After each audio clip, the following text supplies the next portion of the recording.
Top quality और consistent performance के लिए सिर्फ सिल्वर पंप नाम याद रखना। હવે નકલી સરદાર વલ્લભભાઈ પટેલના નામની જમીન પચાવવાના કારસાનો પર્દાફાશ થયો।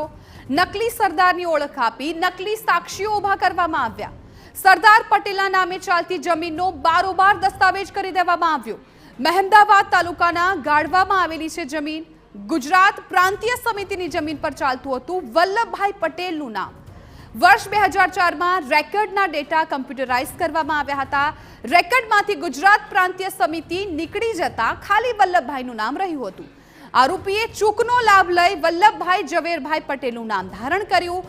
જમીન વેચાણનો દસ્તાવેજ અન્ય આરોપીને પોતાના નામે કરી દીધો હતો।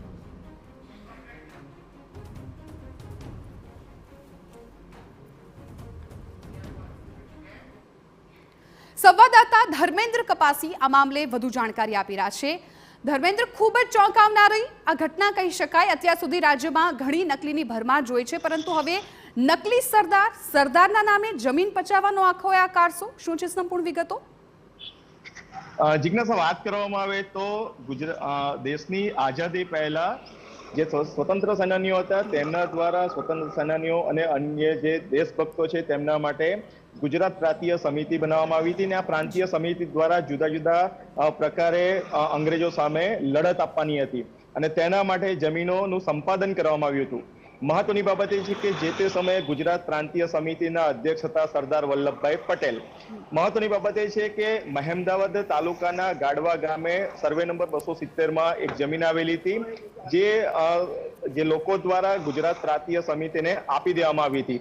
એટલે આઝાદીની લડતની અંદર આ જમીનનો પણ ઉપયોગ થતો હતો।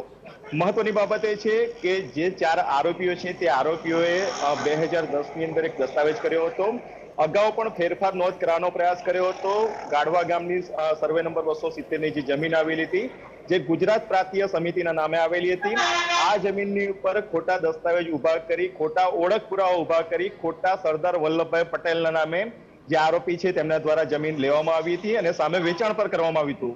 મહત્વની બાબત એ છે કે દસ્તાવેજ થઈ ગયા પછી સમગ્ર મામલો નાયબ મામલતદાર ઈ ધારા મહેમદાવાદને ધ્યાને આવતા જે તે સમયે સમગ્ર મામલાની પોલીસ ફરિયાદ મહેમદાવાદ પોલીસ મથકે કરવામાં આવી હતી।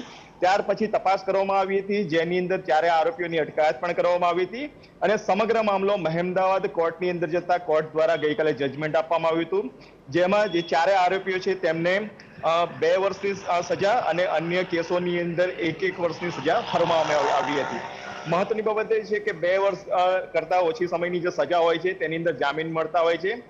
જે 4 આરોપી હતા તે પૈકી એક આરોપીનું મૃત્યુ થઈ ગયું છે। 3 આરોપીઓને ગઈકાલે જામીન પણ આપી દેવામાં આવી છે। જો કે સમગ્ર મામલો જે તે સમયે મામલતદાર અને કલેક્ટરના ધ્યાને આવવાને કારણે જે જમીન ફેરફાર નોંધ કરવામાં આવી હતી, દસ્તાવેજ કરવામાં આવ્યો હતો તે તમામ દસ્તાવેજ રદ કરી દેવામાં આવ્યા હતા અને જમીન જે મૂળ માલિક હતી ગુજરાત પ્રાંતીય સમિતિ તેના નામે કરી દેવામાં આવી છે। જી બિલકુલ ધર્મેન્દ્ર, આભાર સમગ્ર માહિતી બદલ। તો હવે જે જમીન જે વ્યક્તિના નામે છે એમના નામે કરી દેવામાં આખરે આવી ગઈ છે।